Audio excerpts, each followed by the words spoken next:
IT, I think we're ready to go.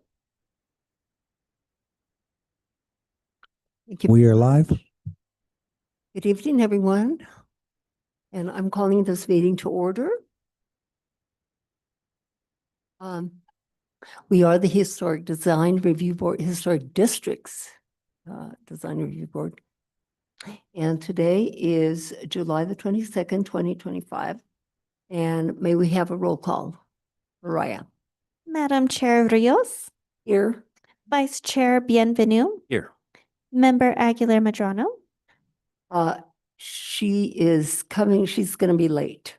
okay. Member Mather, Here. Member Cherry, Here. Member Dagnan, Here. Member Beechey. Excused. Thank you, Madam Chair. You have a quorum. Oh, thank you very much. Any changes to the agenda? Yes, Madam Chair. Item 7A will be postponed of staff communications. Under new business, item B, 2025-010-763 HDRB 515 Paseo del Peralta will be postponed to date certain of August 12th, 2025. Item C, 2025-010 764 HDRB will also be postponed to August 12th, 2025, date certain, and item D, 2025-010-493 HDRB will also be postponed to August 12th, 2025, date certain. Thank you very much. Is there a motion to approve the agenda as just amended? So moved. Is there a second? Mather seconds. All those in favor of the motion, say aye. Aye. Aye. Those say no. Thank you. We have minutes of June the 24th, 2025. Changes to these minutes? Anyone? It appears not. Is there a motion to approve? Mather motions. Dagnan, yes. Approve. Seconds. All those in favor, say aye. Aye. Opposed, say no. Thank you. We have 5 findings of fact and conclusions of law. Changes to any of these? Anyone on staff or on the board? It appears not. Is there a motion to approve all of these? They are all from February the 11th, 2025. Move to approve. Dagnan. Mather will second. All those in favor of the motion, say aye. Aye. Those say no. Matters from the public. Is there anyone in this room that wishes to speak on anything reference Hboard concerns?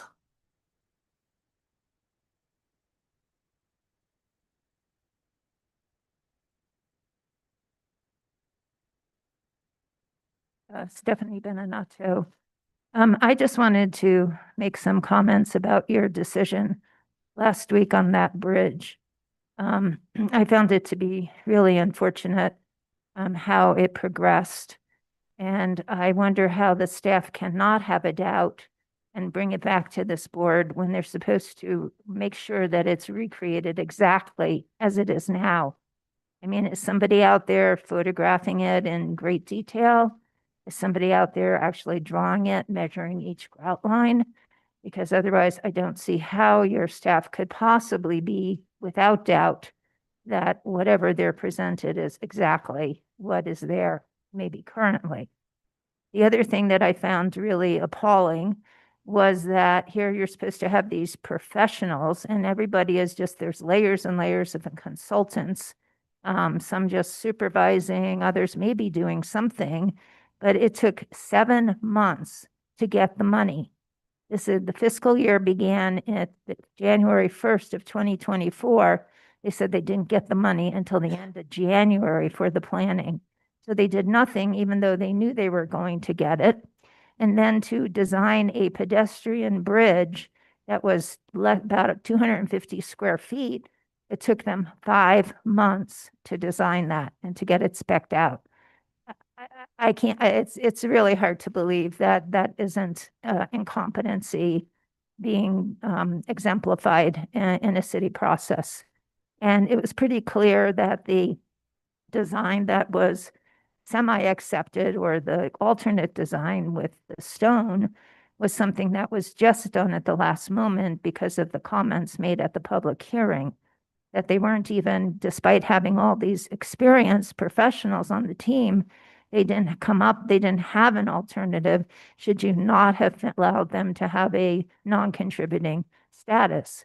And again, to me, that is arrogant and a waste of everybody's time. And I have to say that the whole process was incredibly disappointing. And I really hope your staff does have some doubts and brings it back to the board for its approval. Thank you. Thank you, Stephanie. Anyone else in this audience wishing to speak? None. Anyone on Zoom?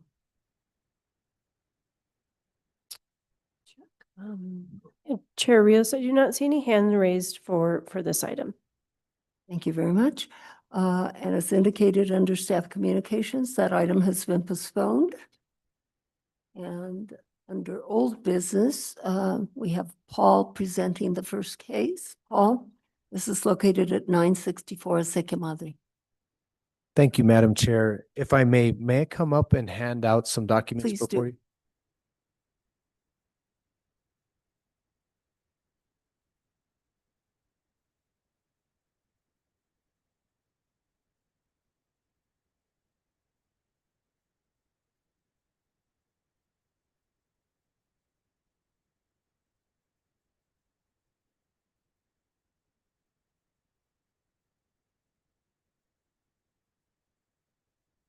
Madam Chair, members of the board, the property owner at 964 Acequia Madre has handed these documents out for your review, given the decision of the board to postpone at the previous hearing, in which we will address any questions from the board members this evening.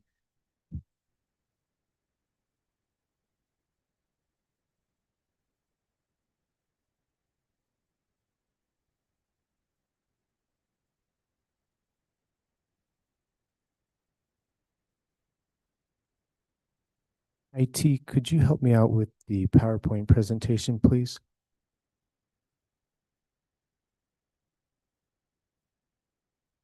Thank you, IT.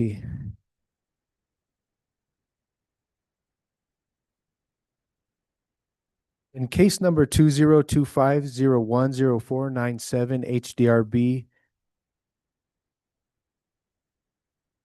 the single-family residence at 964 Acequia Madre is listed as contributing to the downtown and east side historic district, with the north and east facades designated as primary, excluding non-historic materials. The main structure is noted on the Santa Fe County parcel map as being constructed pre-1900s on a 0.13 acre lot in the Spanish Pueblo Revival design style, and comprises of 5,848 square feet of roofed area. The construction of the structure includes a low transverse gable roof comprised of several different types of roofing material, wooden double hung windows, and white territorial wooden trim. The current roof condition is in disrepair, with several major leaks seeping into the main residence. The applicant proposes a roofing material that imitates the historic type and color while providing the necessary upgrade. Here we have a street view, which is the north elevation. And here we have the portal and the roof showing two distinctively different roofing systems. Now, the roofing system on the house outside of the portal is the original roofing system, and the new the roofing system on the portal is the 26 gauge proposed roofing material for the entire structure. Here we can see that north and east primary facades.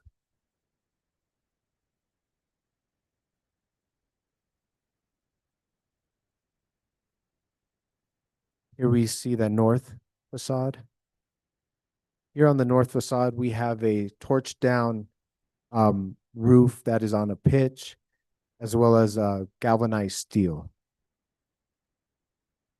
And here we have the portion of the west facade.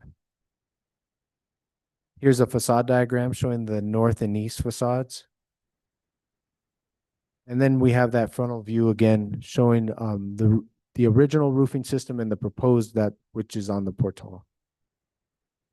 Now here's an aerial imagery of the different roofs that are currently on this structure, and the applicant and homeowner are proposing to make them all one roofing system.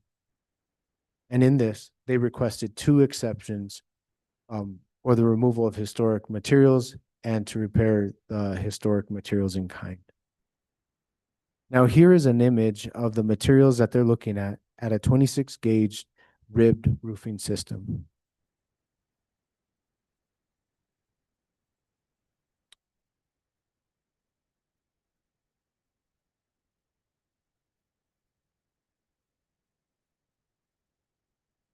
In this case, staff finds that all the exception criteria have been met and recommends approval of the application as it complies with 14-5.2D General Design Standards for all historic districts and 14-5.2E Downtown and Eastside Design Standards. Thank you. Staff stands for questions. Thank you very much. You indicated that there were different roofing materials presently on these roofs. Would you tell us what those roofing materials are? And would you also tell us which of those roofing materials takes up the most roof space? Madam Chair, that's a great question. So the original roofing system is that old, it's gosh, the exact name for it. It's a steel roofing system that comprises of most likely the original footprint. And that would be approximately 800 square feet of the original structure. Paul, is that called Pro Panel?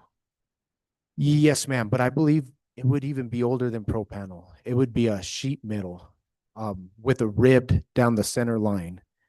And I believe Member Cherry had a good description of this type of roofing system. Now, so we're looking at about the original 800 square feet. And then we have some torch down on the north addition, which comprises of roughly around 600 square feet. And then we have corrugated steel roofing system, which comprises of approximately 2,000, if not 3,000 square feet of this structure. And then on the North Portal addition, we have this 26 gauge roofing. Now that would be that sheet metal Pro Panel with the center rib, which is approximately 400 square feet.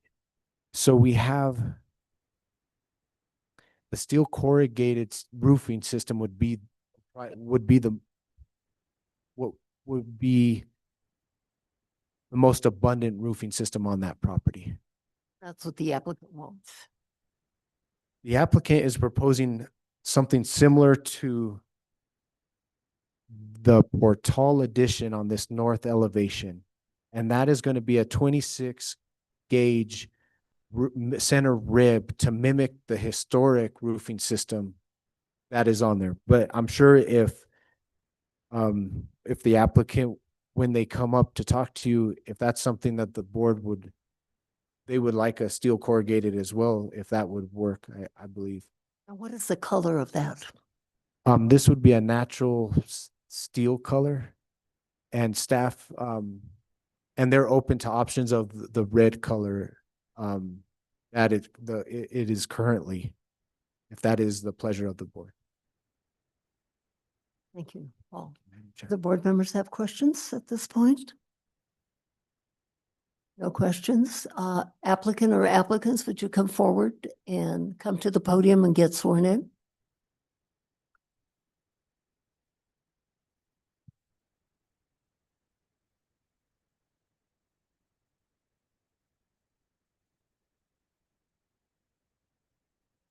Hello, will you please raise your right hand, state your name and address for the record? Jenny Thomas, 964 Acequia Madre, Santa Fe, New Mexico. Sorry. Do you solemnly declare and affirm that the testimony you have in reference to this item shall be the truth and nothing but the truth, and do this under the penalties of perjury?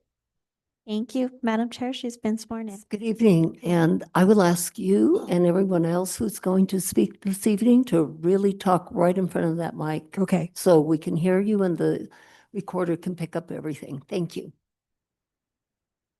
You were asking about the color. I'm open. There's a house, 2 houses away from me, and they have a kind of a brown metal color, if that's more amenable to the board. Currently, it's a kind of a rust color. Yeah, did you have anything further to add to what Mr. Duran just told us? No, just that I understand from the last meeting, there was some concern that I had maybe switched the front door and the window configuration, but that was done before I bought the house. Hence the second handout, which is a screenshot of the Zillow ad. As I found the house, you'll see that the red circle is the front door as I bought it. So I didn't add that on. It was the previous owner. Let's see if board members have any questions for you. Any questions for the applicant, board members? Yeah, I have a question. Mr. Sherry? So there's on the documentation we have, it shows that it shows various profiles, but it's not super clear which profile you're choosing of the metal sails. There's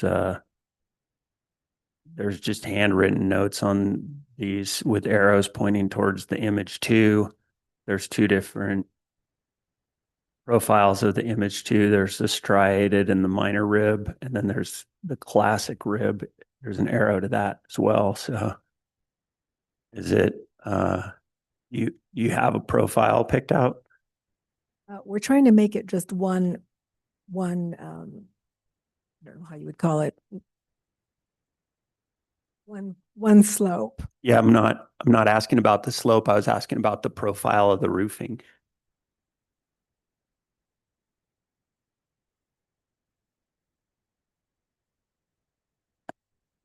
Will you, will you please raise your right hand, state your name and address for the record? In the microphone, please. Go ahead. So get close to the microphone and please state your name and address for the record. My name is Manuel Mendoza. My address is 4203 Vuelta Colorada, Santa Fe. No. Do you solemnly declare and affirm that the testimony you have in reference to this item shall be the truth and nothing but the truth, and do this under the penalties of perjury? Yes. Thank you. Madam Chair, he's been sworn in. Good evening, Mr. Mendoza. Can you answer the question that Mr. Cherry is posing? He's wanting to know what specific roof material you are proposing to use. Okay, we have a page. That's the material we are going to use, but looks similar to the portal, the north side portal. Is you're looking at that picture in color, is similar to that, but in metal color, or similar to that. So there's 4 different options of that roof profile in the paperwork that you've provided. There's 12-inch wide and 16-inch wide, and they're striated or minor rib. Is it? Yes, it's. Which one are you proposing? I'm going to propose in this one. Sorry, it's 2 of them. It's a 16 inch. The one we propose is the 16-inch. And striated or with the ribs, minor ribs? How?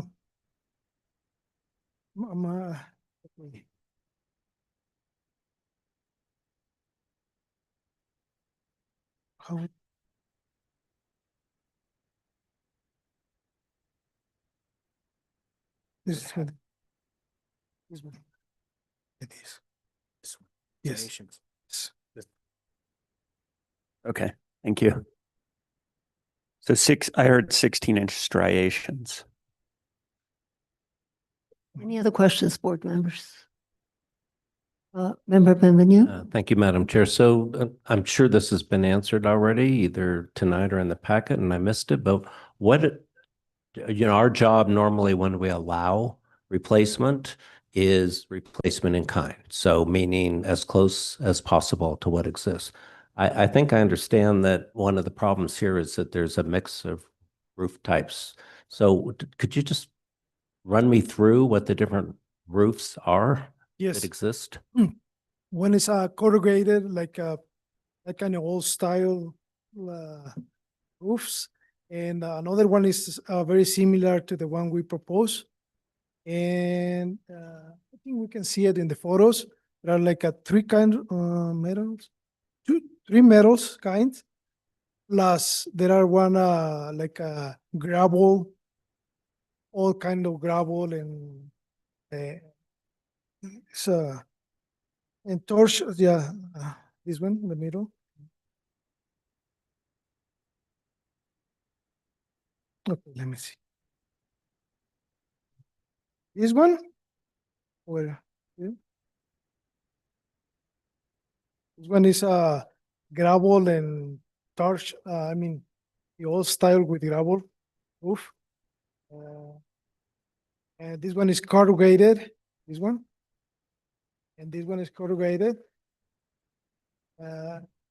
This one is old style that I don't know the type, but it's now it's like looking like a brown because it's the oxide color or something, like already rust, so we cannot see the color, and I don't know the type material is that. This one is the new kind of roofs, and it's very similar to the one we propose, the one from the portal. This one is similar to this one, but with color, with a metal color, and this is a color we propose. This one. This is the color I'm that. not sure we can see what you're pointing to, but I think I'm kind of following. So when we come to the metal roofs, what is the dominant? Okay.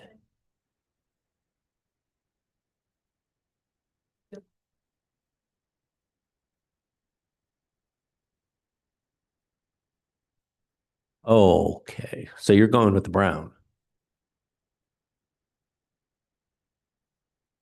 I thought that you were going with just galvanized as your preferred, although I understand you're open. No, that's fine, but I thought your preferred was just straight galvanized. Galvalume. Oh, is that the color? So that's just that gray or silvery color? It's Bluish yeah, silver. this company offers two different galvanized colors. The one is the Galvalume, which is Oh, yeah. fairly bright, and the other Yeah. one is the galvanized, which is a more dull. We've heard the term natural a couple times, which I don't think really applies. I think better to look at the chart. I see it now. Yeah, so I would just consider that your typical silverish gray galvanized roofing material, and that's your preference. To me, that's more often seen on a portal or on a shed or more utilitarian buildings than on an entire house. It's not to say it doesn't exist there, but I guess I'd be a little bit more inclined to go with the brown if there's something that's already existing to match in that color. Do you think it's just rusted? And if you have to speak, you have to speak it to the mic It's because we have to get Tricky everything to point in the and record. speak. The North Portal is currently a kind of rusted red color Rusted red. or weathered red, you could say. Yeah.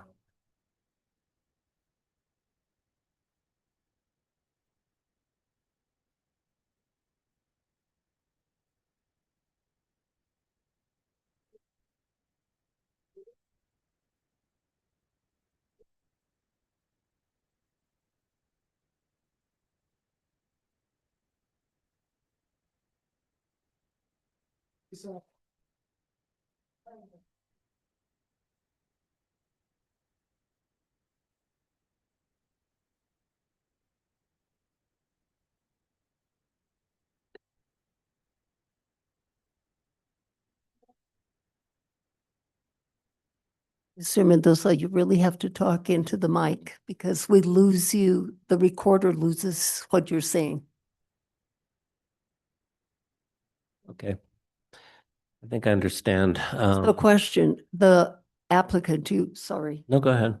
your preference is the metal color, or you are wanting a color, or or you want to hear the board indicate perhaps a color? Well, we were going to go with the natural color, but if the board has a different recommendation, I'm up for listening to it. See if we can find it. And, Sorry about that. You have the floor.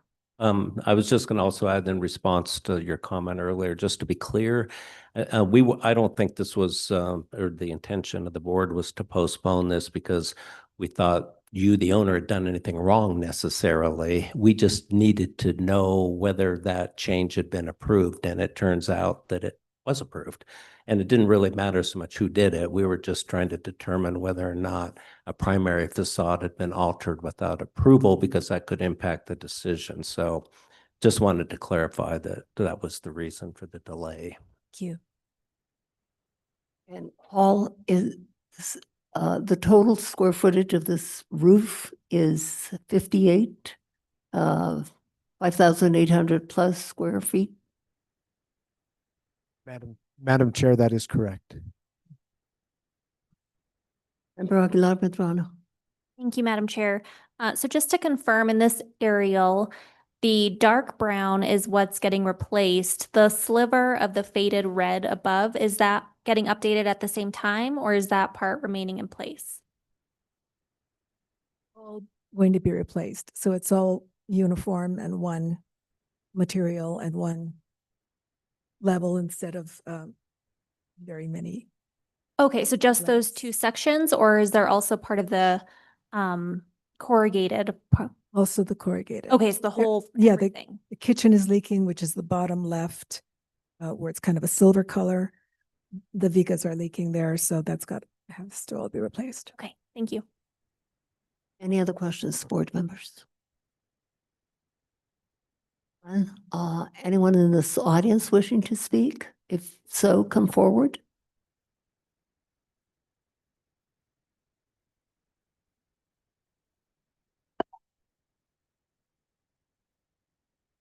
Please raise your right hand, state your name and address for the record. Stephanie Beninato, PO Box 1601, Santa Fe. Do you solemnly declare and affirm that the testimony you have in reference to this item shall be the truth and nothing but the truth, and do this under the penalties of perjury? Yes. Thank you. I wasn't clear about the change in the door window, and sort of skipped over in the presentation. I understand somebody else did it prior, but was it approved or was it not approved? And I'd really like the board to be really clear about that. I know that 5,800 square feet is a lot to have just a single type of roof on it, but the historic part of this building has the corrugated, dull corrugated metal. And I believe that is what the owner is proposing for the whole roof. And I think that's appropriate. I don't really think the color, like especially red, is appropriate. I was looking at some on Acequia Madre the other day, I think Acequia Madre and Delgado, that have red metal roofs. And they really just they don't look historic, that's for sure. And they don't actually really fit in to the character of the neighborhood. I know they were approved, but I'm pleased that the owner would want to use the actual historic type of material to do the whole roof. And I would ask also in terms of sloping, and is it going to be a peaked roof now? Is it going to be mostly flat? What really is this roof going to look like? Because it looks like it has different configurations on it. Thank you. Anyone else in this audience wishing to speak? No? Paul? Madam Chair, members of the board, thank you, Stephanie, for sharing that information. You're right. I should have started this presentation by sharing to the board members that at the previous case, and at the previous site visit, when we walked the site, it appeared that there was some some work that has been done on the primary facades, and I did not catch that during my review. During my internal review, previous case research, I didn't find it in our database. I found work that took place on this property since 1994 up until 2022. And the case that I found in 2022 was for status review and primary facade designation, but wasn't for the work that took place on that property. The next day, the property owner, Ms. Anjani Thomas, provided the HDRB action letter of the work that had been approved and the permit set of the work that took place. So I should have started off this hearing for this case with that. And truly, and Ms. Thomas, my apologies for not making that clear at the last hearing, which has brought you back here today. But I thank you for being here, and Mr. Mendoza for being here as well. And thank you for your patience. And Stephanie, thank you as well for your comment. For the roofing system, talking to the property owner and the applicant, the 5,800 square feet is incorrect. It's actually 1,700 square feet for this parcel, for this roof, the total roofed area for 964 Ezequiel. So just to clarify that, it's a total of 1,700 square feet, give or take. Thank you. Member Degnan. Thank you, Madam Chair. Paul, pardon. You just clarified something that I kind of guessed at because I happen to know about that kind of stuff. So good. But can you point out then exactly what portion of what we're looking at of all those roof surfaces there? To be clear, so that we'll know where is the 1,700? Is that reddish horizontal panel above where it says 964 Acequia Madre? Madam Chair, Member Degman, if I walk up to the screen here, I'll point it out to you, if I may.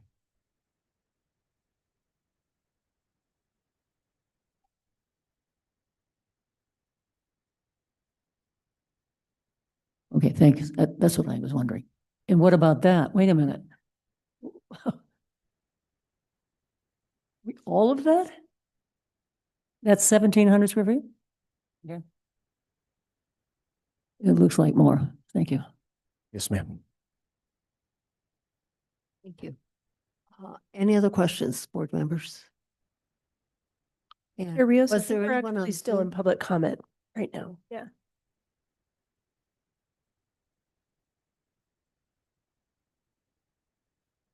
Thank you. Yeah, if anyone is on Zoom and would like to comment on this case, please raise your hand. I don't see any hands raised. Thank you. Board members, if you have no further questions, I will entertain a motion at this time.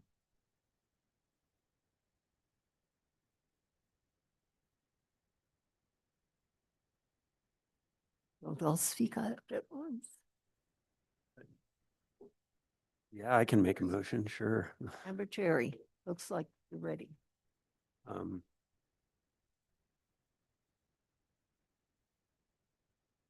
Yeah, so in case 2025-010497 HDRB for 964 Acequia Madre. I would move to approve the application as submitted with the Galvalume material as the color.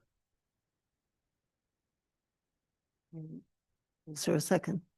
A second, with just a friendly amendment that that there be a notation that all exception criteria have been met for removal of historic material, for the reasons set forth in the staff report. Accepted. Can you be a little bit more specific on the color? Oh, yeah, it's the metal sales Galvalume number 41. Roll call vote, please. Vice Chair Bienvenu, Yes. Member Aguilar Madrano, Yes. Member Mather, Yes. Member Cherry, Yes.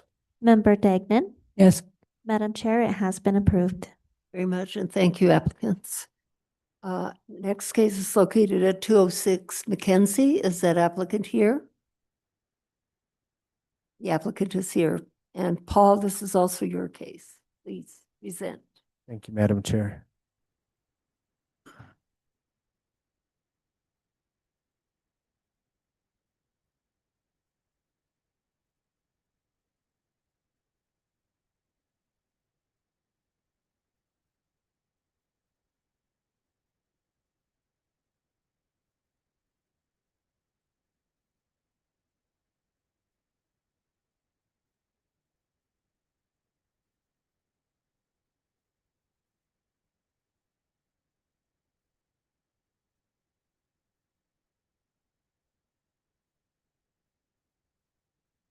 Madam Chair, in case number 2025-010494 at 206 Mackenzie Street, the mixed-use commercial and multifamily complex at 206 Mackenzie Street is listed as contributing to the downtown and east side historic district with the north, east, and partial southern and western facades designated as primary.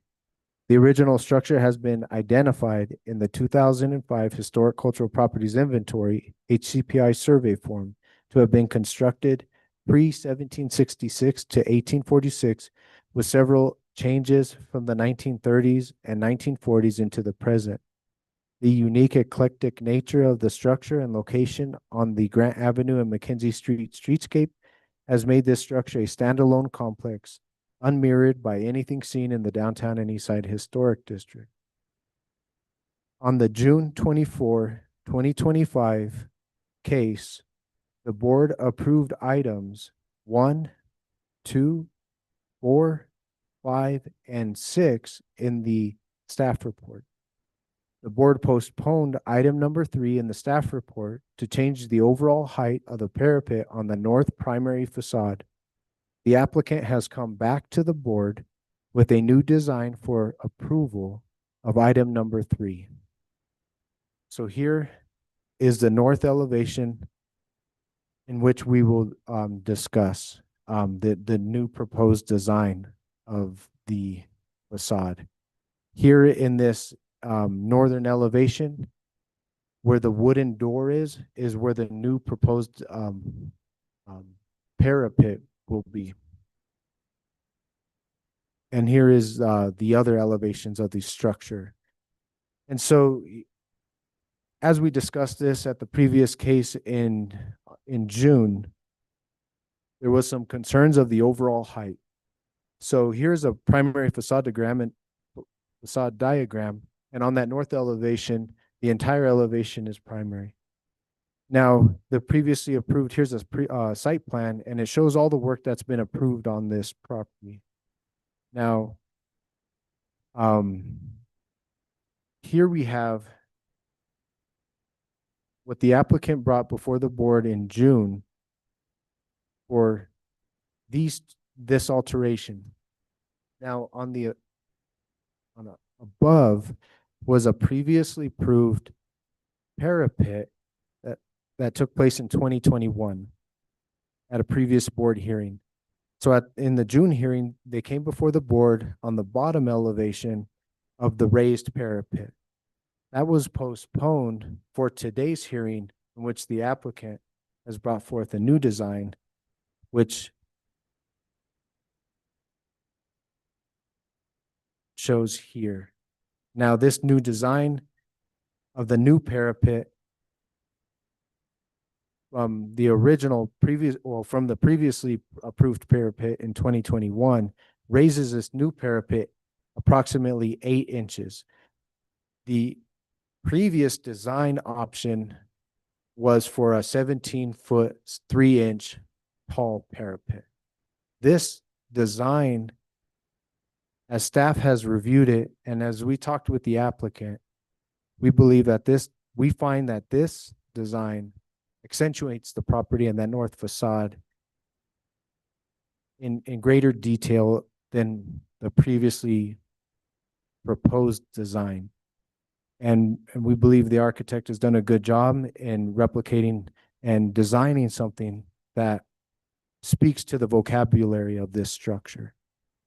So the applicant requested the exception, and staff has found finds that the exception criteria have been met. And in so, staff recommends approval of the proposed project and finds that the application complies with section 14-5.2D, general design standards for all historic districts, and 14-5.2E, downtown and east side design standards, and the exception criteria have been met for all exception requests. Thank you. Staff stands for questions. Paul, so this request is also to replace doors and windows, aside from raising this portion 8 inches. It's also replacing doors and windows, yes or no? Madam Chair, no, ma'am. No? No, ma'am. Okay. Any other questions, board members? No other questions? Applicant, if you'll come forward, please.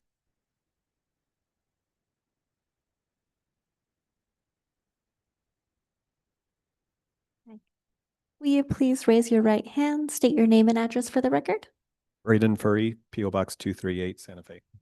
Do you solemnly declare and affirm that the testimony you have in reference to this item shall be the truth and nothing but the truth, and do this under the penalties of perjury?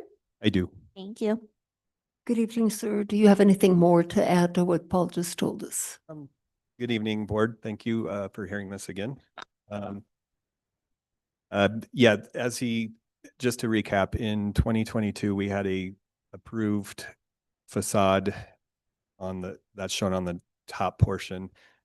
Through construction, we found that we needed to raise it a little bit for structure behind. We first came back with the one he had shown previously, which was trying to meld more of the Spanish Baroque on the left instead of just the rounded parapet on the right. So at the last meeting that I was at in June, the board had asked that I come back with another design that minimized this parapet wall. So I have and brought it back, and it just is the minimum height that we need to hide the structure behind, and is just a simple flat parapet that matches more in line with the rest of the building. Thank you. Any questions for the applicant? Member Benvenu. Thank you, Madam Chair. Thank you for the redesign. I think it's a great improvement, and I can tell that you took the board's concerns into account. I can't quite tell because my drawing is very blurry when I blow it up, but what's the treatment of the parapet? It's a cap that is in line with the Baroque on the left, but it is just to make the top of it more durable than if it was the just cap exposed. just stuccoed? It'll be concrete in the same color, painted. Okay, great, thanks. Any other questions, board members? None. Anyone in this audience wishing to come forward and speak? Stephanie, you've already been sworn.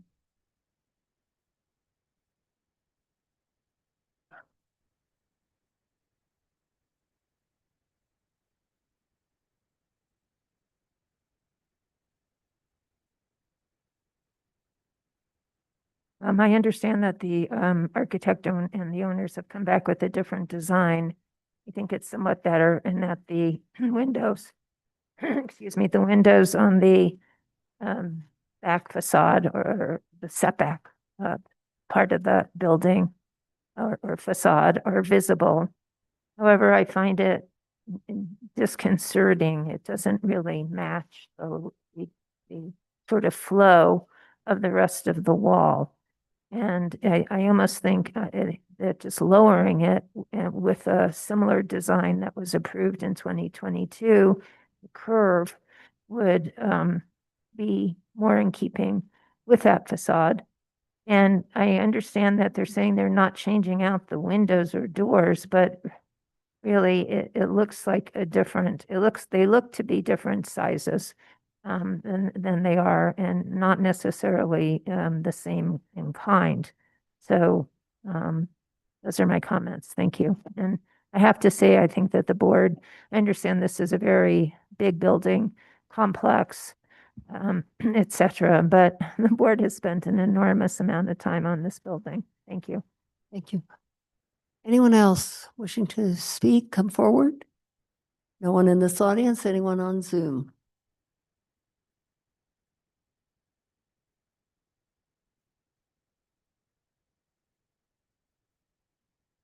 If you would like to provide a public comment, please raise your hand. I don't see any hands raised, Chair Rios. Thank you. Motion, please, board members. Member Aguilar Medrano. Thank you, Madam Chair. In case number 2025-010494-HDRB at 206 Mackenzie Street, I move to approve the application as submitted for the parapet on the north facade, which is shown at 14 feet 9 inches, and noting that no other improvements or exceptions are being asked at this hearing, and that the cap will be in concrete in the same color to match the existing building. Do I hear a second? Second. Okay. Anything further to add? Member Benvenu. Thank you, Madam Chair. Just a friendly amendment again to incorporate the response of the applicant as well as the response of staff to each exception criteria as formally adopted by the board as findings. Point of discussion? Sure. I thought exception criteria weren't being asked anymore since the windows and doors. We They're weren't it's also for an increase. 3 foot 3. Yeah. Okay, It's also for an increase in historic material. accepted as friendly. Thank you. Alrighty, roll call vote, please. Member Dagnan, Yes. Member Cherry, Yes. Member Mather, Yes. Member Aguilar Medrano, Yes. Member Bienvenue. Yes. Madam Chair, the motion has passed. And thank you, applicant. And thank you, Paul and Lanny. Thank The you, Madam next Chair. case is yours under new business. And is the applicant here? 619 West Alameda. The applicant is here. Sorry, Chair Rios, we just wanted to confirm who seconded that motion from Aguilar Medrano. Who seconded the motion? Was it? I did. Mr. Cherry. Okay, thank you. We just want to make sure we got that for the record. Thanks.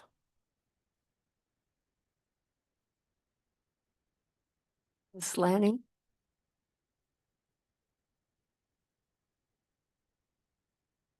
Computer's a little slow.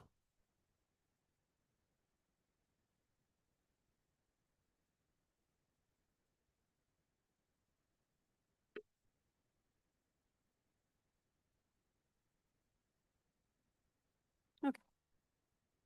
This is case 2025-010664, HDRB for 619 West Alameda Street for a status review. The property at 619 West Alameda is located across from the Santa Fe River Park. The houses, the other side of the park is where all of the residences are located. The houses range in style, with the most prominent styles being Spanish Pueblo Revival and vernacular in this area. Most of the residents are lower single-story buildings with an average height on the streetscape of 12 feet 8 inches. The street is lined with low yard walls with an average height of 3 feet 10 inches. And the yard walls are stuccoed concrete masonry units that are colored to match the corresponding building. The single-family residence at 619 West Alameda is listed as non-contributing to the West Side Guadalupe Historic District. The Spanish Pueblo Revival structure is constructed of adobe and pin tile.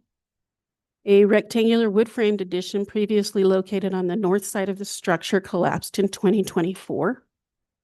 Aside from its foundation, all parts of this addition have been removed from the property. Additionally, there was a shed on the property, which was also removed in 2024. The adobe portion of the residence was constructed about 1943, with the pin tile addition being constructed by 1951. The wood-framed addition appears to have been constructed in 1975. There are Viga ends at the exterior and interior of the adobe north and south walls. Though the interior portion of the Vigas appears to have been removed at some point. The north wall has projecting roof joists on the pin tile addition. All except for one window are wood, double hung, single glazed, 1/1 windows. The two front doors on the south may be handmade wood frame and panel with a glazed flower petal design. The western rear door is a frame and panel, and the eastern rear door is a hollow core wood door, probably because it was interior previously. All windows and doors are recessed, and the windows have projecting concrete windowsills. The two front doors have two small steps. Roof drainage is a single sheet metal canali on the north elevation. The exterior walls are cement stucco on chicken wire with paint on the stucco. The property holds a front wire fence with a wire gate, noting that this fence and gate have also been removed from the property. A side chain link fence, short cast concrete posts, a couple of wood posts, and possible remains of a stone boundary. The residence is typical of the streetscape. There's also a pentile lined well on the west side of the property. Its origin and details are not available, but given that it is of pentile, it was most likely constructed at the time of the pentile addition in 1951. The 1950s saw a significant increase in well drilling, in part because the state allowed farmers to transition from dry land farming to more water-intensive crops, which transformed, of course, the agricultural landscape. The state further allowed homeowners to start drilling and use a certain amount of water annually. This well may be part of this step forward in water usage. Unfortunately, there are no photos provided of the well. There are no cases on record for the property in the Historic Preservation Division files. Currently, the applicant is requesting a status review with primary facade designation, if applicable, for the residential structure. The southern portion of the residence holds the greatest historic integrity of the building, with the adobe construction Viga ends, double front doors with corresponding windows, inset windows and doors, and concrete windowsills. The front doors are handmade. The west facade shows the growth of the building from adobe to the pentile addition and holds historic inset wood windows with concrete. Well is most likely from the 1950s and is unique to the Alameda streetscape. Therefore, staff recommends the historic status of the structure be upgraded to contributing with the south facade and the west facades, numbers 3 and 4 on the diagram, as primary, and staff also recommends a contributing status for the pentile well in order to protect it, per section 14-5.2C designation of status within historic districts. I stand for questions. Thank you very much, Lanny. What did you indicate about the pentile addition? What did you say? Pentile addition Yeah. was constructed in 1951. No, but what did you say in terms of preserving it? Or Do you mean the well? historic- Pardon? Do you mean the well or the addition? No, the addition. Right, so that would be making the west facade primary Mm-hmm. in order to show the transition from adobe to pentile in the building. Thank you. Any other questions for Lanny? I have a question. Yes, Mr. Sherry. Why did you not recommend the east facade as primary? It's not as visible. Any other questions? I said it is not as visible as the west. Okay, applicant, please come forward and get sworn in.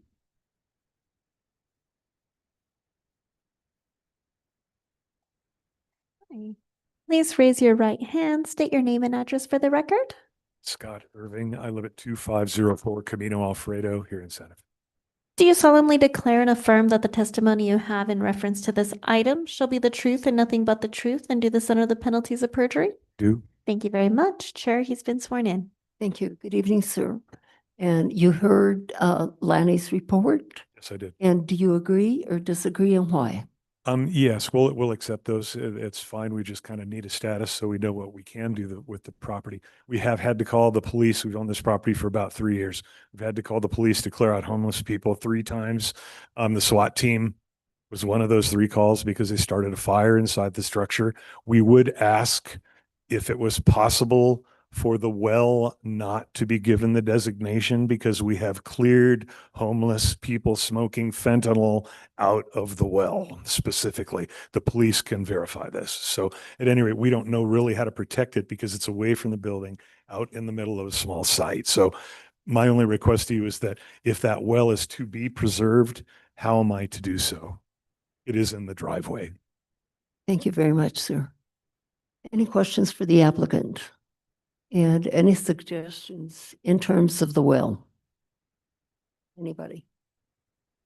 I'm looking at you, Mr. Cherry, since you are the builder.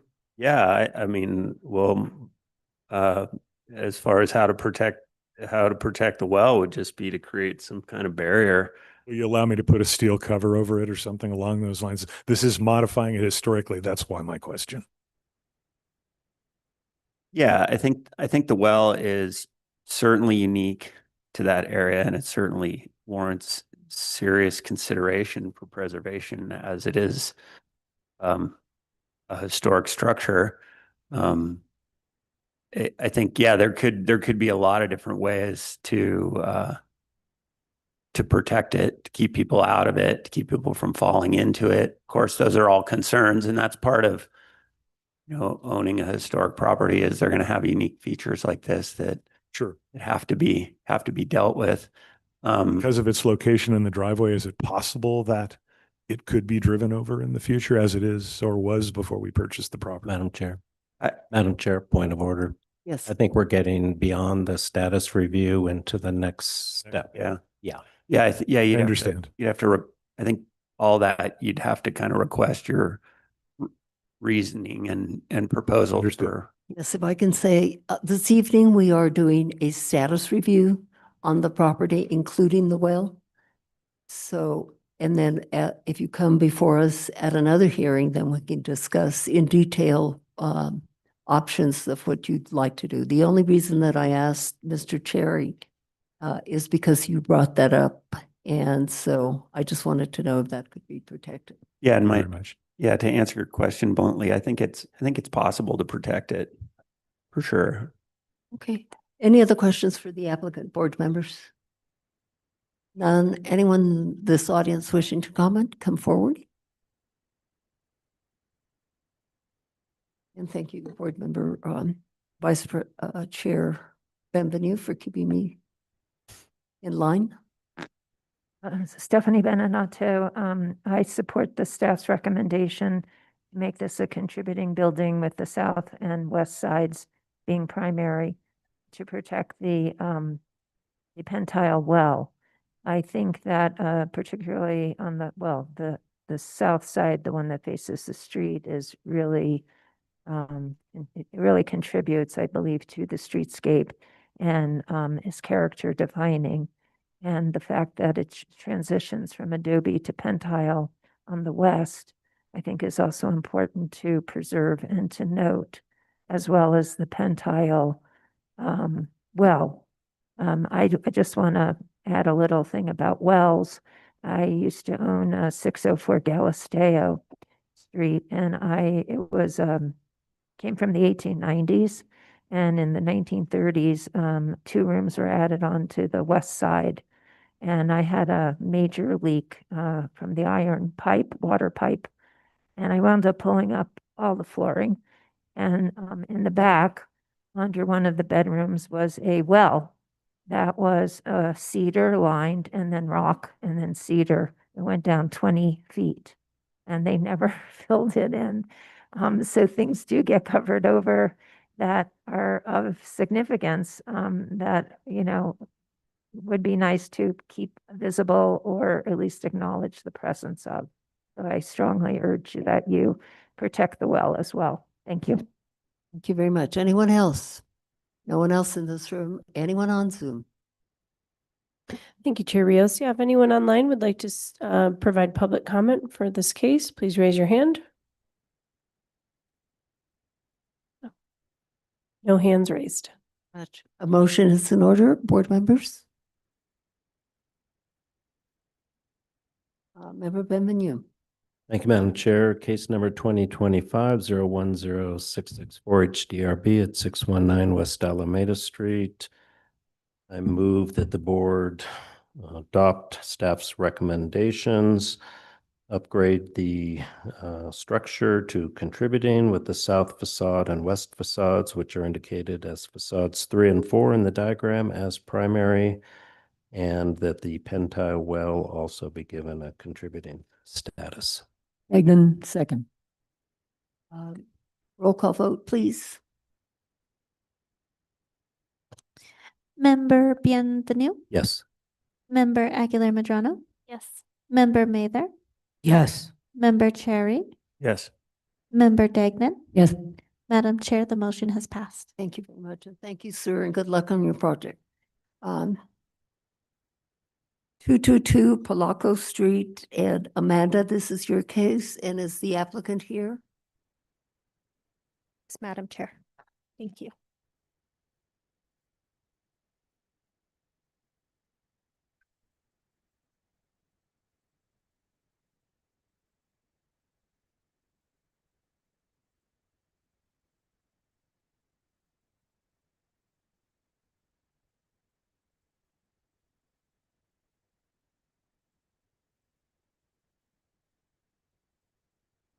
Thank you, Madam Chair, members of the board. This is 2025-010-698 HDRB at 222 Palaco Street in the West Side Guadalupe Historic District.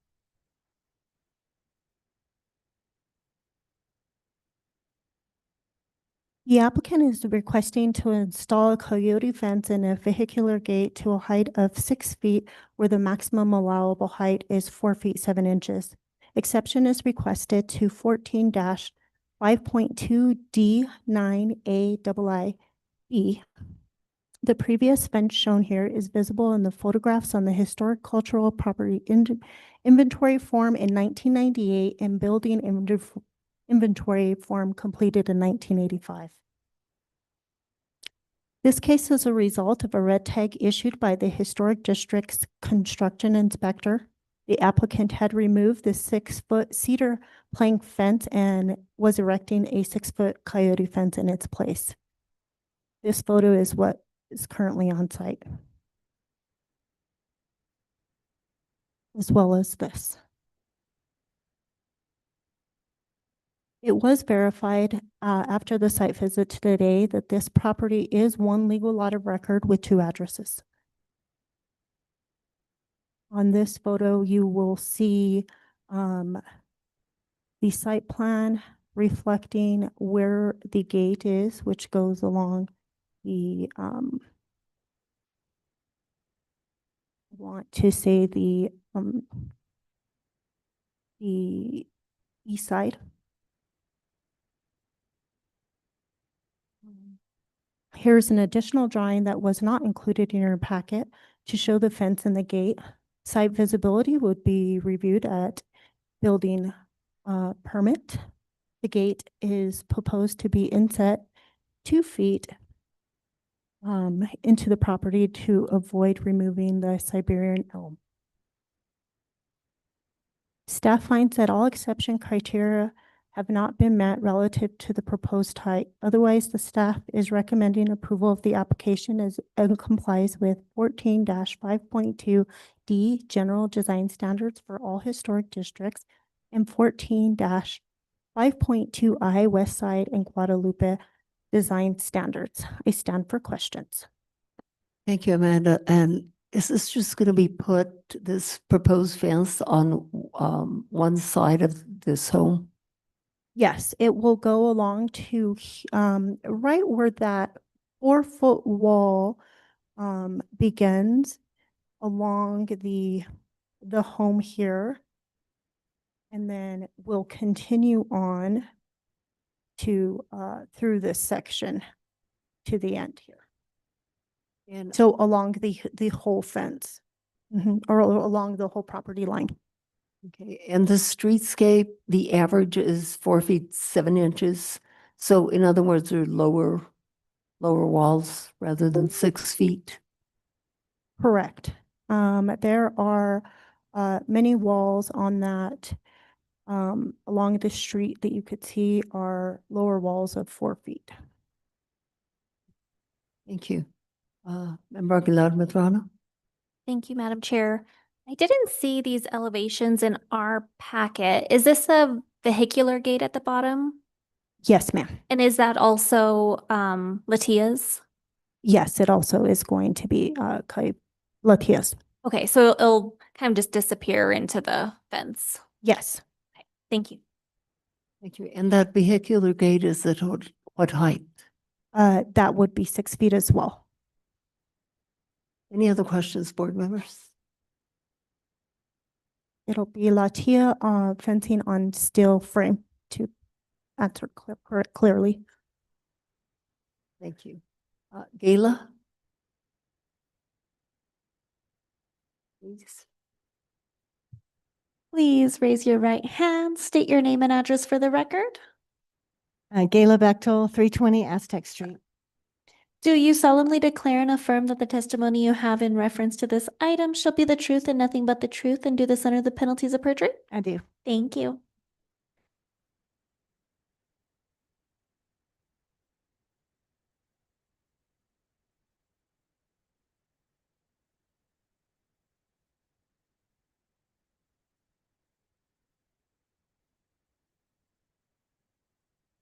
IT, could you please turn on the Elmo for us?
Good evening. Thank you for seeing me tonight, for hearing our case. I would like to, can you hear me all right? I would like to respond slightly or somewhat to the staff responses. I don't agree with a staff response on number 2. There wasn't one on number 1. I didn't quite understand why it was less injurious to not replace a falling down fence than applying the current code. It seems that it would be less injurious to do both, but one to fix the fence would be a good thing. On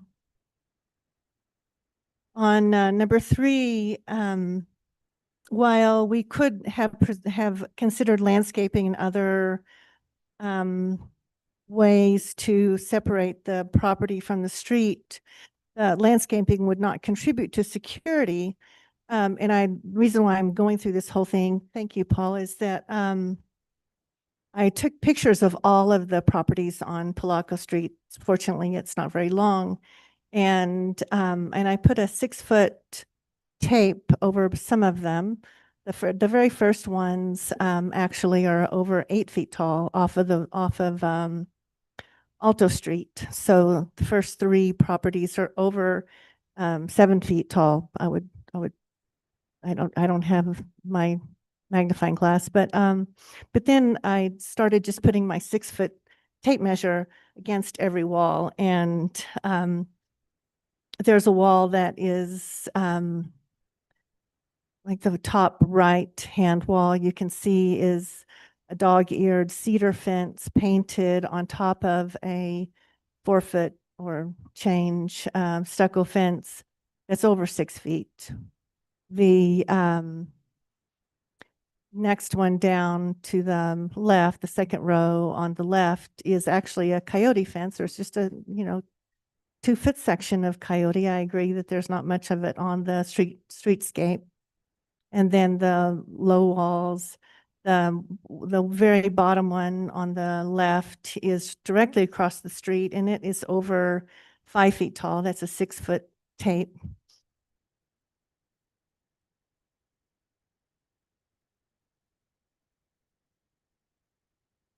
And then the one to the right is the one directly adjacent to our property, which is less than 4 feet.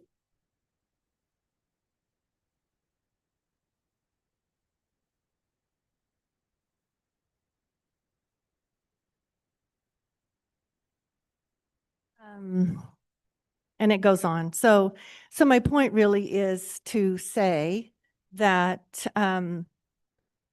saying that a particular style fence that's not appropriate to this streetscape, in my estimation, is not entirely correct. That this streetscape actually has almost every fence type and every wall type and almost every height type. And so there are 2 or 3 at the most. Let's see, one on this page. So 4 at the most walls that are less than 4 feet tall, and the others are higher than that. So if we, I want to just make sure that I present that argument as well as I can, that there are varying heights on this street, even though I know the historic height is 4'7". But there are many, many taller walls here.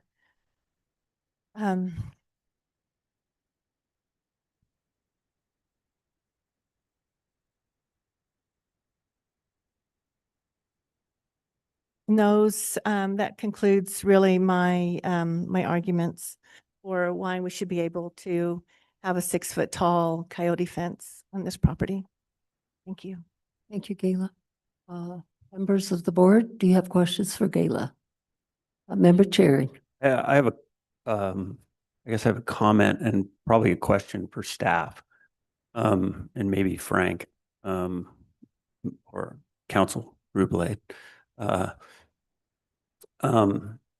So we had a discussion at our site visit today regarding this and how wall heights are calculated. And it was brought to our attention that the wall heights of previous exceptions are not used in the calculation. And so, but we don't have any purview to which walls were used in the calculations or which walls may be of exception, as well as my question for staff is, are walls that potentially were built without a permit or without permission, are those taken into that calculation as well? And how is that accounted for? So that we can get a perspective of exactly what's being used in the calculation. Madam Chair and Member Cherry, thank you very much for the question. The wall height is calculated according to a formula that is found in 14-5.2 D9. It's buried down in there, but I can find it. It's D9, which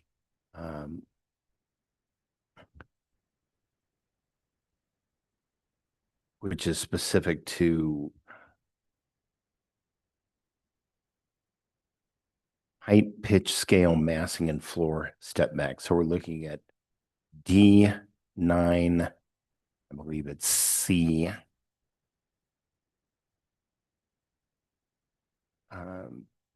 Let's see, I'm sorry, D9B.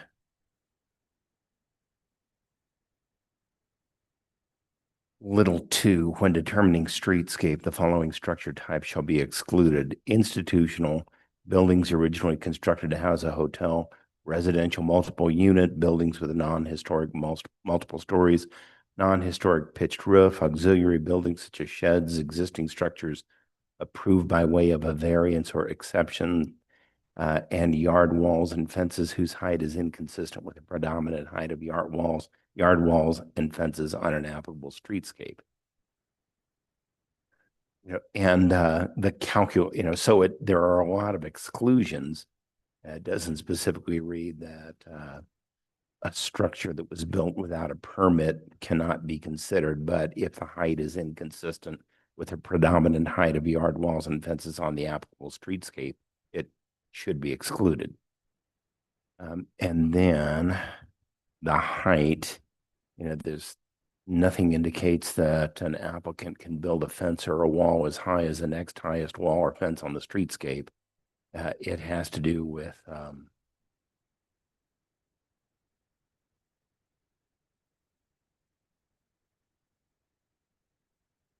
again, this is buried way down there. This is D9, I believe it's C2C.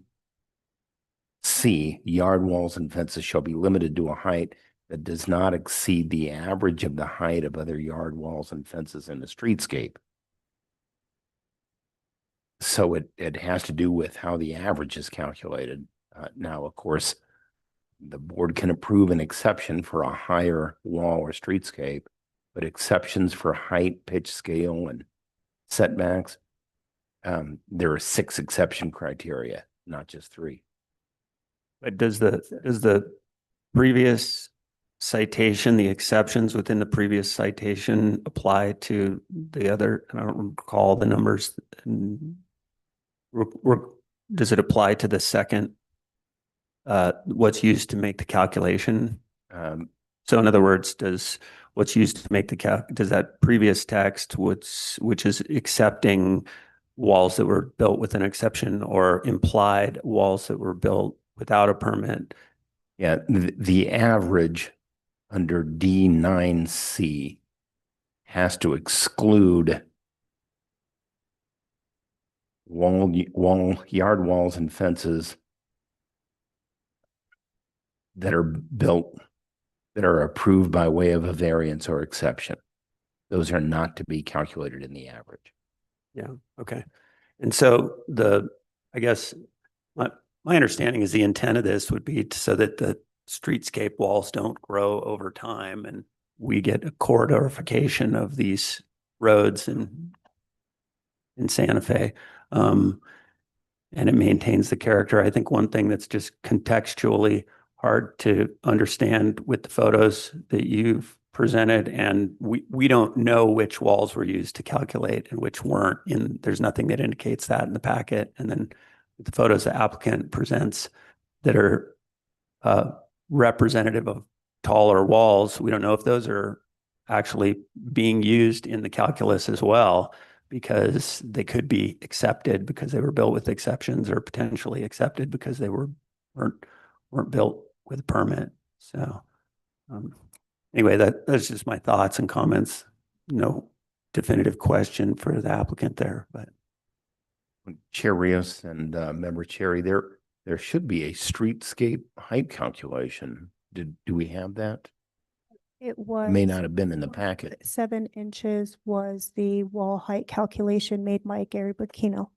But there should be a chart, Chair Rios, and Where they yeah, indicate, I've seen that. It's usually a map, and each wall is indicated, but I've never seen on one of those where it's stated this wall is exempt from the calculation because it was built with an exception, or this wall is exempt from that calculation. It just shows the height in feet and inches or in inches of each wall that was used in the calculation. And typically the ones I've seen include all the walls. So.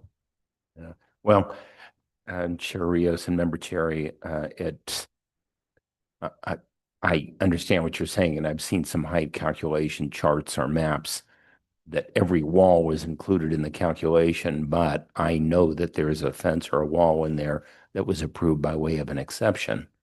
And for some reason or other, the calculation's still in there. So, under the code, that should be excluded. Okay, thanks for the clarification. Member Benvenu? Thank you, Madam Chair. So, yeah, I think that this discussion is really the crux of the issue.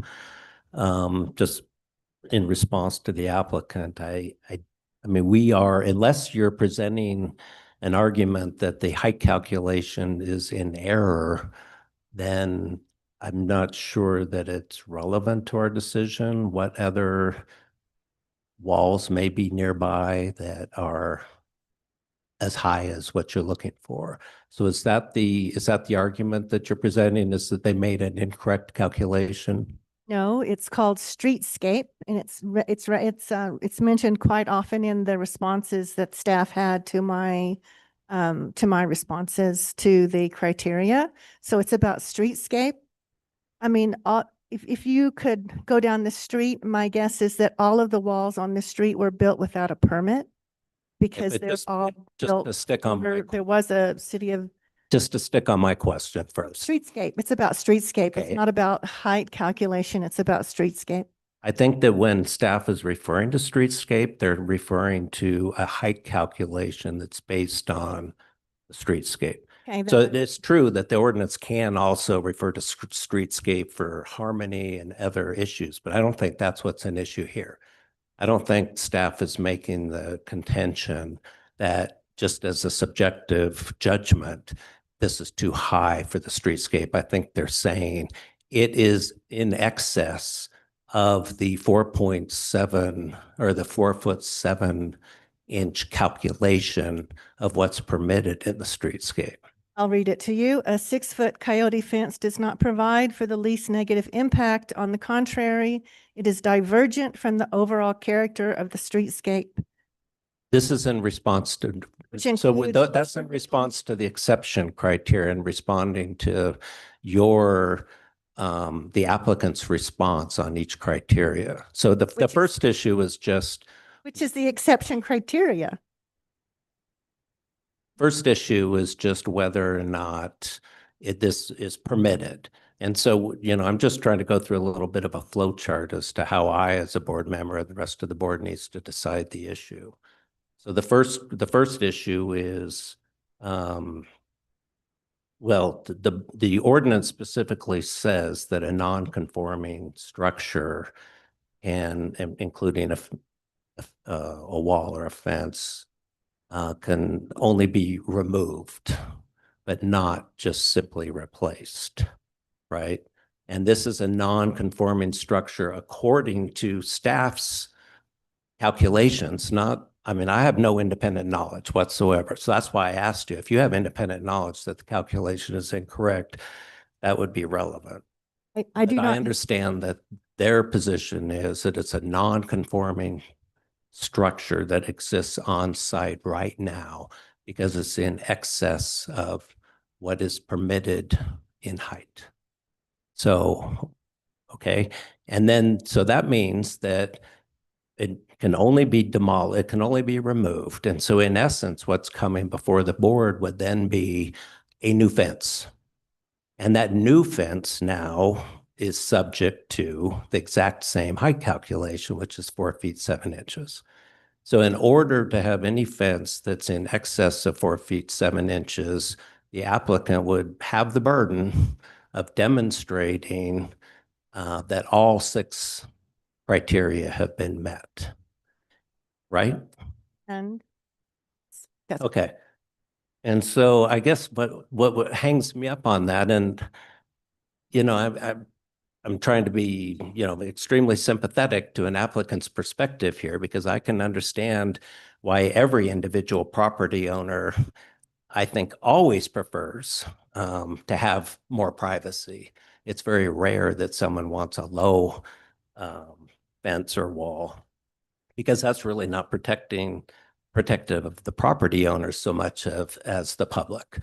And so I completely understand the idea that I would really prefer to get back to that 6-foot high fence. But a bit of the problem is that if the grounds for that is that it's more private, I don't see how that wouldn't apply to every single application that would ever be submitted. Because there's nothing unique about this property other than that it already had a fence there, but that's already addressed in our ordinance, which is once that non-conforming structure goes away, you start from scratch.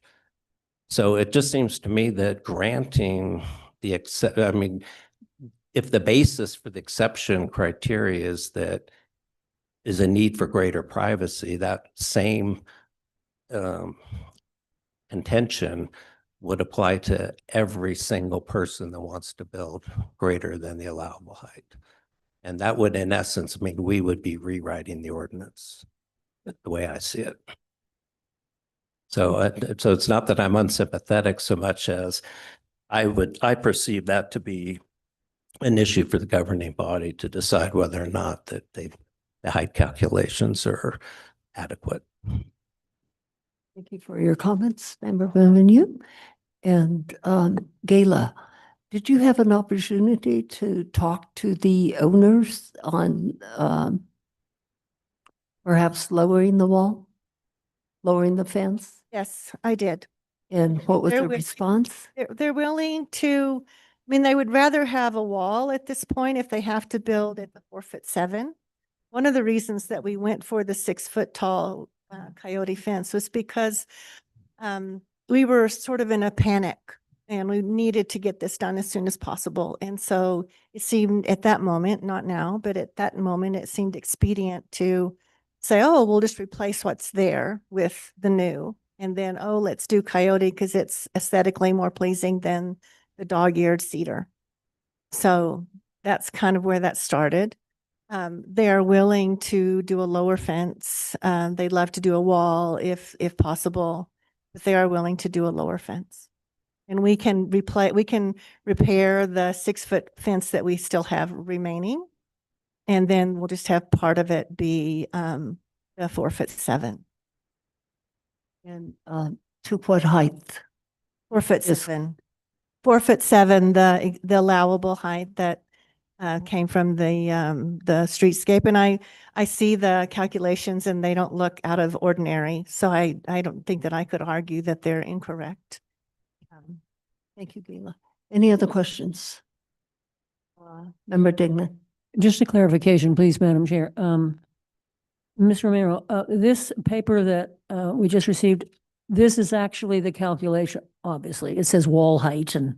Yes. Okay, but Yes. this is what the staff did. So to Ms. Bechtel's point, she, as a professional, just on a quick glance, says that this looks right. Madam Chair. Not that she's Member challenging Johnson, you. That is correct. That is the wall height calculation that was used. Thank you. Furthermore, staff would be okay with them doing the wall or fence to a height of 4'7" and approved administratively if given directive of color and wall type by the board. Thank you, Amanda. Anyone in this audience wishing to comment?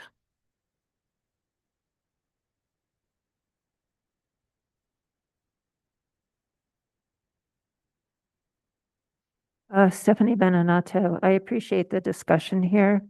And I do remind you 14.5A2, which has to do with non-conforming structures that include fences and walls, say they cannot be repaired or replaced. They can only be removed. So to say that you're going to repair part of a fence that's still 6 feet, that's falling down, that's not allowed. It has to be removed. And then you start, as Member Bienvenu said, from the beginning, which is that you are at a 4.7 calculation. I also agree that privacy is not a hardship. Wanting privacy doesn't really constitute a hardship. And it's a very long uninterrupted coyote fence, the way it looks. And at 6 feet, I think it's disruptive actually to the streetscape, even though there are other walls that are, or fences that are there. And Palaco is a fairly small street. It's not like highly used. So a 4'7" wall, I believe, would give people privacy on such a street with the amount of traffic that's on it. I know that you can grant exceptions, but I don't think privacy really qualifies for an exception. Thank you. Thank you. Anyone else in this room wanting to comment on this particular case? No one. Anyone on Zoom? Thank you, Chair Rios. Let me check. Anyone has their hands raised, and I see none. Thank you. Thank you very much. Board members, if you have nothing further to add or say, yes, member. Yeah, I Chair. just wanted to make a clarification to Gayla that I know I heard you say that obviously there's a lot of unpermitted walls and fences everywhere in Santa Fe. I think that's goes without saying. And I think that the conversation was just to gain some clarity of what's included and what's excluded. And I think from my standpoint, the interest of whether it was permitted or not wasn't really the issue if it's being used to exclude it, but more if it was, I would say, recently added as an unpermitted thing. So for instance, who knows if the dog-eared fence on top of the wall on that street was permitted, but that's a very typical thing that gets done without permitting, and just wanting to understand if those wall heights are being used in these calculations and what's being used by staff to either identify that they are being used or not being used on these maps is important for, I think, for me to be able to like look at a streetscape like that with the information we're given and be able to make a really well-reasoned, measured decision on things like this. I would Thank you just, for your comments. Yes, Gayla? I would just add that it doesn't appear that that fence was used at that height. It was used at the wall height of that dog-eared cedar fence. Okay. Yeah, that's good to know. And again, it's impossible to see that on this map. So thanks for the clarification. Yes, member Pinvenu. A question for the applicant. So I see, for me personally, two possibilities here. One is to continue this case to the next meeting and have you present revised plans that meet the kind of along the lines of what you suggested, or a denial. And I say that because you may want that. If you want to just proceed with an appeal, I think you're entitled to that if you would prefer that route. So do you have a preference? Does the applicant have a preference? I believe we'd rather the continuance than the denial. Okay. For today. I Thank appreciate you. that. Thank you. Giving me that choice. So with that being said, I will entertain a motion, please, board members. Yes, member Dignan. Thank you, Madam Chair. Regarding case number 2025-010698 HDRB at 222 Palaco Street. I recommend that we grant a continuance for the disposition of the fence issue. Don't think I need to say anything else, but I welcome any further strengthening of that motion if you think it's important. I'd make a friendly amendment. Well, first I want to hear a second to the motion. Either will second. Yes, member Cherry.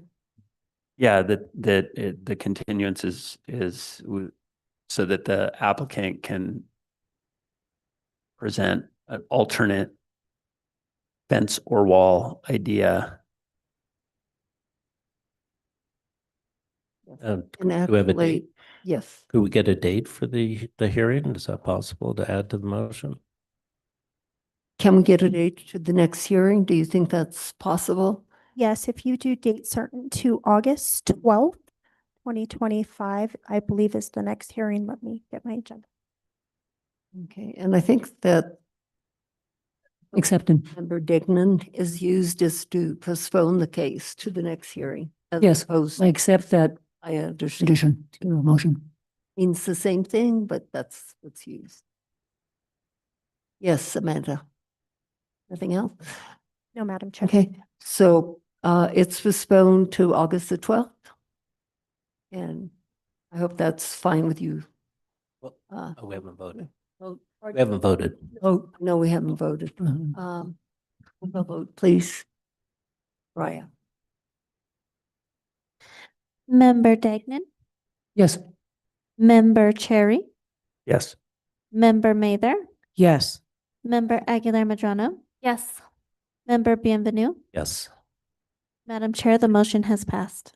Thank you very much. Anything under staff, under discussion items, staff?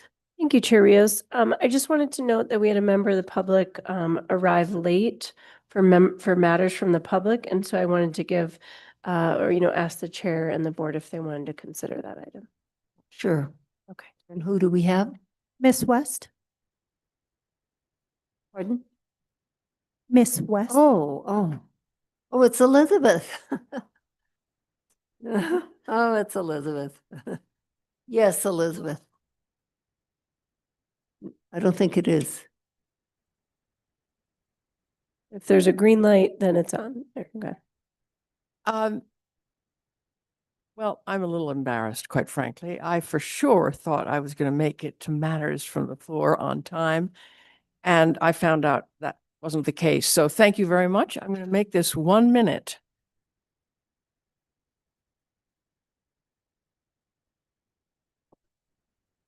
My comments are written down in a packet that I'd like to hand out to each of you and to you all here.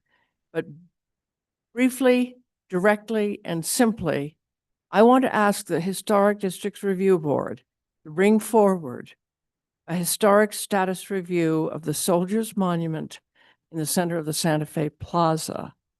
I think it's possible to do it. I would like to hand out a packet that will explain things. And the reason it's heavy is because I have John Murphy's long HCP Hickby report. And some of you have seen it. There are a lot of photographs, but it's an interesting history. I don't know the proper procedure.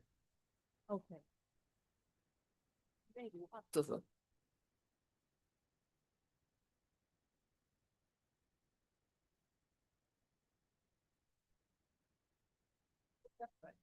Thank you ever so much, and happy reading. Oh, thanks. Would you all, staff would like some too? Great. And would you? I do. I made plenty. You can have one. Sure. Thank you very much. That was quick. Oh, that was quick. Thank you, Elizabeth. Thank you for the late night reading, Miss West. So matters from the board. I would like to make a suggestion, and this has to do with, but I want to wait till Scott gets back. Okay.